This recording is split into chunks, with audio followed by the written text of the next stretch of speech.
Salut les amis, je suis super content de vous retrouver dans cette nouvelle vidéo. J'espère que vous allez bien. Donc aujourd'hui, le thème de la vidéo, c'est comment réaliser un empâtement napolitain avec une farine tout usage. Donc pour cet empâtement, je vais utiliser une farine T65 bio que j'ai achetée dans un commerce traditionnel.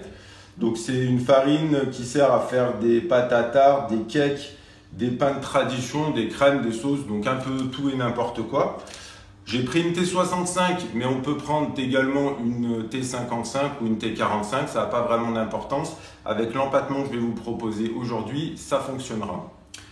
Donc pour cette recette, on aura besoin de 1 kg de farine, 620 g d'eau, 0,8 g de levure, donc je répète 0,8 g de levure, et 27 g de sel. Donc de toute façon, je vous mets la recette dans la description de la vidéo. Donc avant de passer au pétrissage, je vous propose de télécharger gratuitement mon e-book Les secrets de la pizza napolitaine. Vous trouverez le lien dans la description de la vidéo. Pensez bien à liker la vidéo, partagez-la un maximum autour de vous et abonnez-vous à ma chaîne si vous n'êtes pas abonné. Et pensez bien à activer la petite cloche pour être sûr de recevoir toutes mes vidéos. Allez, c'est parti, on passe au pétrissage. Donc pour ça, je mets mon eau dans le bol du pétrin.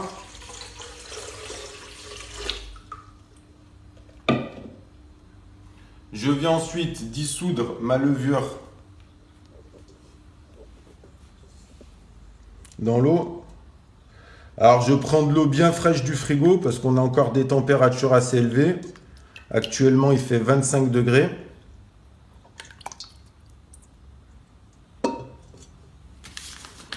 Je vais rajouter ma farine.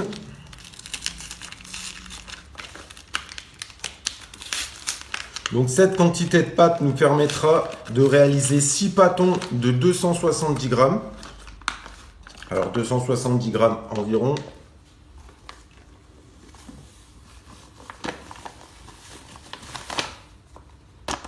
Donc là on aura une pâte hydratée à 62%.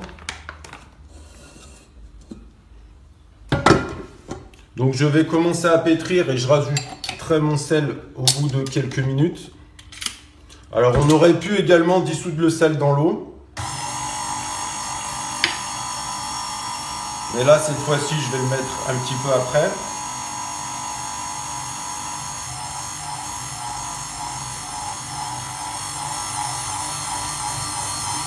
Donc là je pétris sur vitesse 1. Puis ensuite, je mettrai la vitesse 2 du KitchenAid, de mon robot. Et je finirai ensuite avec quelques séries de rabats. Je viendrai finir mon pétrissage.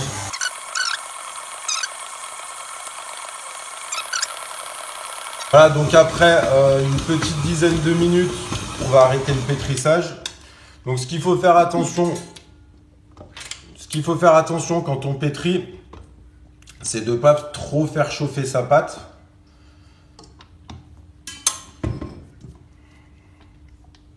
Alors là, j'ai un peu plus chargé le KitchenAid que ce qu'il faut. Donc ça a collé un peu. On peut mettre un petit peu de farine pour décuver. Pas trop quand même parce qu'on n'est pas super hydraté avec cet empâtement. On est hydraté à 62%. Avec les farines tout usage, c'est mieux. Donc là, maintenant, ce qu'on va faire... Alors, je vais déjà faire quelques rabats pour donner un peu de force et commencer à lisser ma pâte.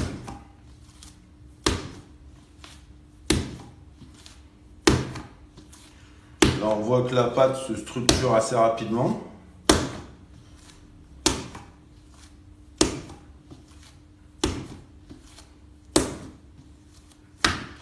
Donc je vais la laisser comme ça. Je vais la mettre à couvert et je vais la laisser reposer comme d'habitude une quinzaine de minutes. Et au bout de 15 minutes, je viendrai refaire une série de rabats. Je vais probablement faire entre 3 et 4 séries de rabats. On verra, c'est la pâte qui nous dira quand elle sera assez pétrie. À tout à l'heure. Ça tourne. Ça tourne. Les 15 minutes sont écoulées. On va procéder maintenant à la première série de rabats.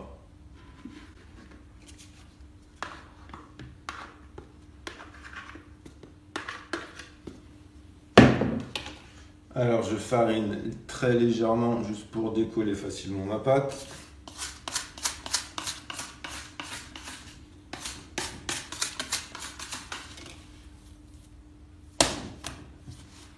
Voilà, là la pâte est déjà bien lisse. Donc à mon avis, on va pas forcément faire beaucoup de séries. Je pense que je vais en faire 3. Voilà, j'en fais pas trop. Parce que là on voit que la pâte. Là, on voit que si on insiste trop, la pâte va se déchirer. Donc si on voit apparaître ces petites déchirures, on arrête. L'idée, nous, ce qu'on veut, c'est une pâte bien lisse. Donc il faut faire attention à ça. Et ça veut dire stop. Donc là, on arrête les rabats et on va la laisser reposer pour une quinzaine de minutes.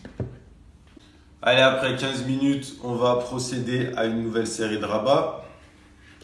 Donc déjà, ce qu'on peut constater, c'est qu'on a une pâte bien lisse qui se tient bien. Donc ça va être probablement la dernière série de rabats que je vais faire et après je mettrai ma pâte au repos.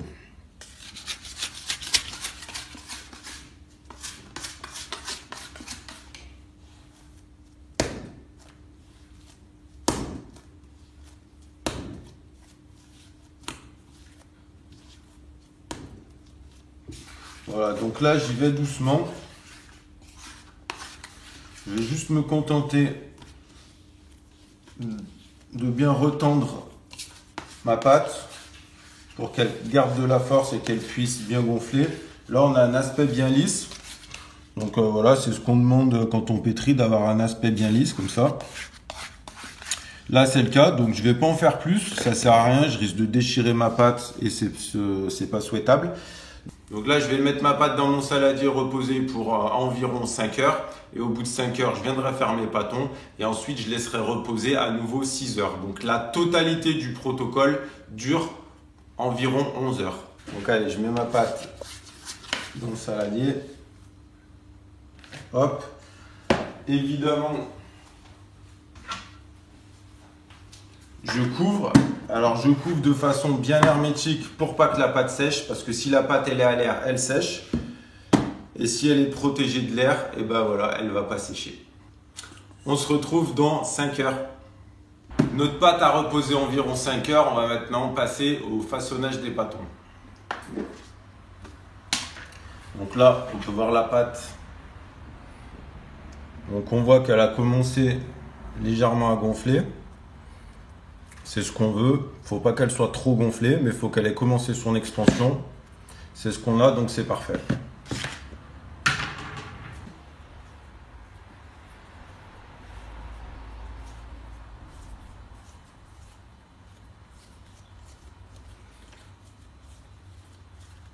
Alors pour former mes pâtons, voilà, je tends bien en rabattant à l'intérieur.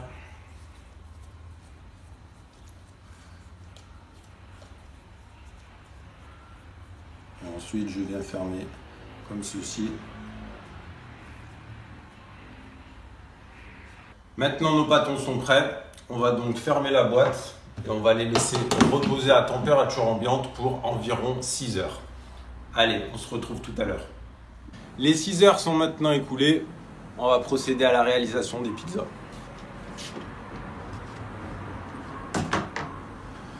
Donc là, on peut voir que nos pâtons ont vraiment bien gonflé.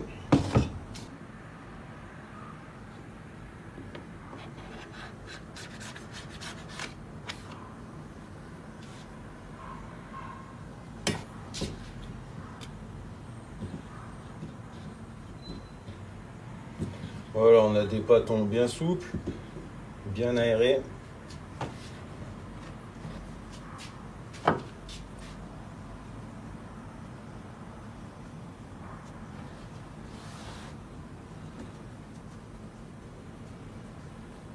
Donc on va les étaler quand même délicatement.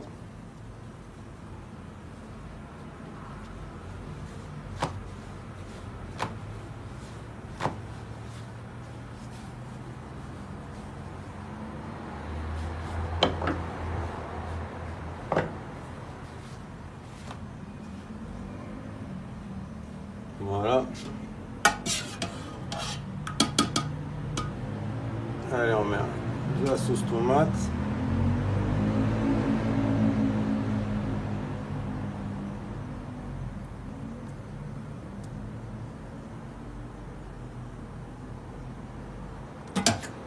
de la fleur de lait.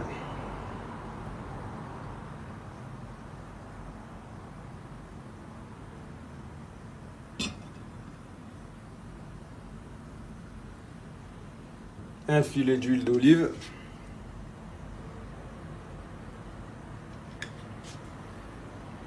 Et on va enfourner ça.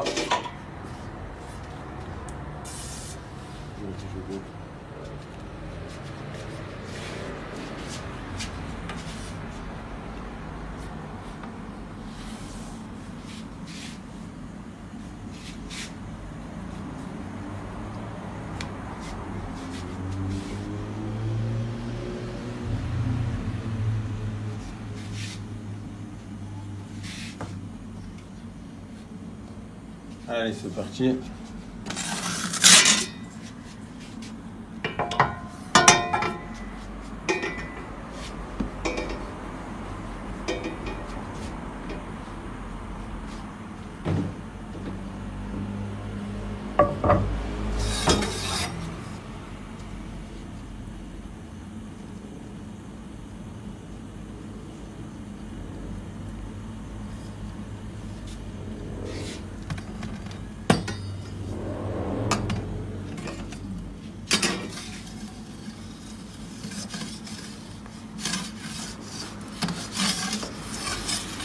Donc on voit la pâte qui commence à développer.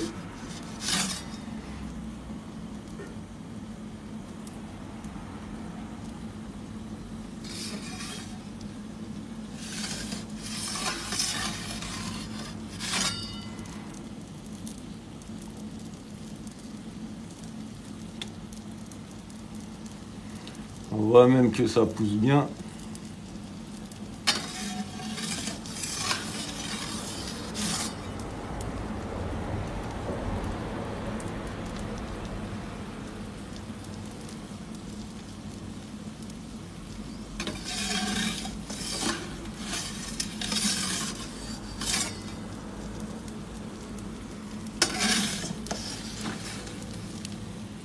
Et voilà.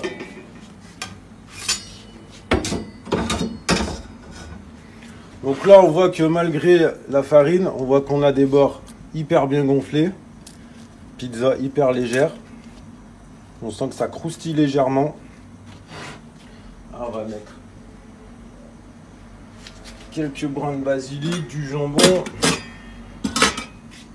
On va se faire une petite garniture sympa.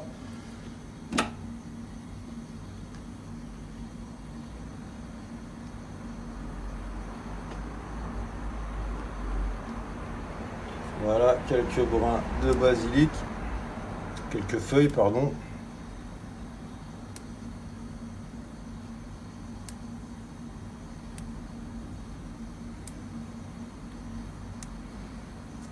Voilà, on peut remettre un petit filet d'huile d'olive si on est gourmand.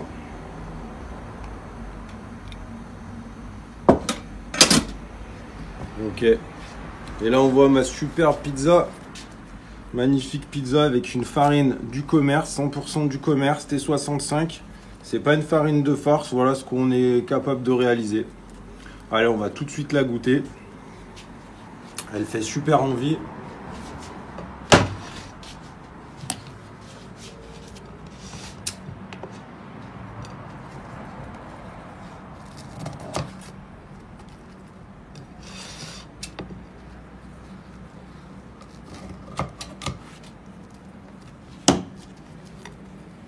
Voilà, on voit quand même qu'on a une croûte bien aérée.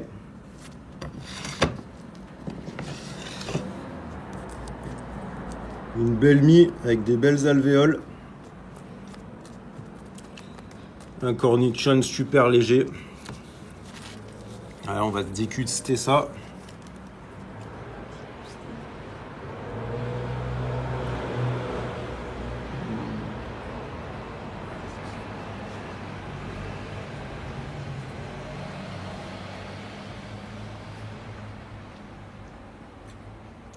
Vous savez quoi les amis? C'est le top du top. On a vraiment la sensation d'avoir une pâte super légère. On a un peu moins de mâche qu'avec une farine de farce. Mais c'est tout aussi agréable. On voit le dessous de la pizza qui est parfaitement cuit. J'y reviens. Mmh.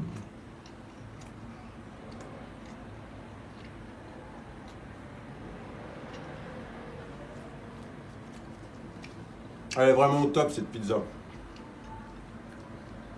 Donc vous voyez, si vous n'arrivez pas à trouver une farine spéciale pizza ou une farine de force, c'est quand même possible de faire de super pizzas napolitaines avec le protocole que je vous ai proposé aujourd'hui. Donc si cette vidéo vous a plu, pensez bien à la liker. Et sur ce, moi je vous dis à très bientôt pour une prochaine vidéo. Ciao!